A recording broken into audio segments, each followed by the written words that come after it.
ఈ దోసకాయ పచ్చడి చేస్తున్నాను. ఒక హాఫ్ కేజీ దోసకాయ, 3 టమాటాలు, 10-12 పచ్చిమిర్చి, కొంచెం కరివేపాకు. నేను ఎలా తయారు చేసుకోవాలో మీకు చూపిస్తాను. స్టవ్ ఆన్ చేసి ప్యాన్ పెట్టి ఆయిల్ పెట్టుకొని పల్లీలు వేసుకోవాలి. వేసుకొని పల్లీలు కొంచెం చిటపట అనే వరకు వేయించుకోవాలి. వేయించుకొని పక్కన పెట్టేసి వేయించాలో చెప్తాను. చూడండి, పల్లీలు చిటపట అనడం మొదలు పెట్టాయి. పల్లీలు చిటపటాలు ఇట్లా పొట్టు సపరేట్గా వేలాగా చిటపట వేగాల. పచ్చిమిర్చి, కరివేపాకు ఇట్లా కొంచెం క్రిస్పీగా వేగాక తీసుకొని వేరే గిన్నెలో పెట్టేసుకోవాలి. తీసిన తర్వాత మనం ఇందాక కట్ చేసి పెట్టుకున్నాం కదా దోసకాయ ముక్కలు, అవన్నీ ఇందులో వేసేసుకోవాలి.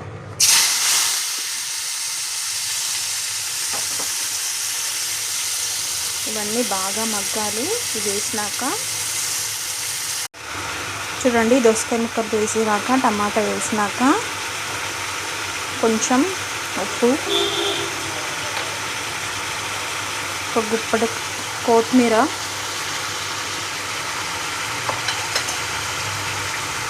ఒక చిన్న సైజ్ అంతా నిమ్మకాయ అంత సైజ్ అంతా చిన్న సైజ్ అంతా చింతపండు, కొంచెం జీలకర్ర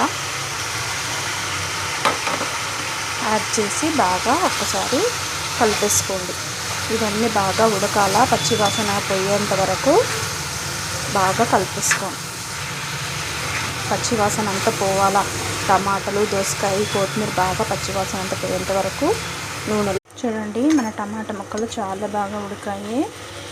చూడండి, ఇలా నొక్కి చూస్తే విరిగిపోవాలా. ఇలా చాలా బాగా ఉడికాయి. ఇప్పుడు దీన్ని మొత్తం చల్లారాక మిక్సీ పట్టేసుకోవాలి. మనం ముందుగా వేయించేసి పెట్టుకున్నాం కదా, అవి వేసుకోవాలి. కొంచెం వెల్లుల్లి రెబ్బలు వేసి ముందుగా మిక్సీ పట్టేసుకుందాము. పట్టేసుకున్న తర్వాత మిగతావి ఇవి వేసి ఇందులో పట్టేసేయాలి. పెట్టుకొని అన్నీ వేసుకుంటే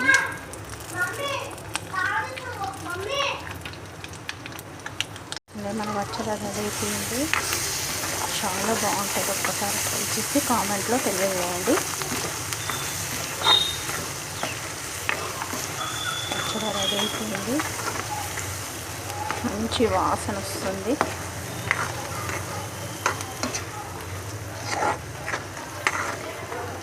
థ్యాంక్స్ అండి. వీడియో చూసినందుకు లైక్ చేయండి, షేర్ చేయండి, సబ్స్క్రైబ్ చేసుకోండి. Thank you.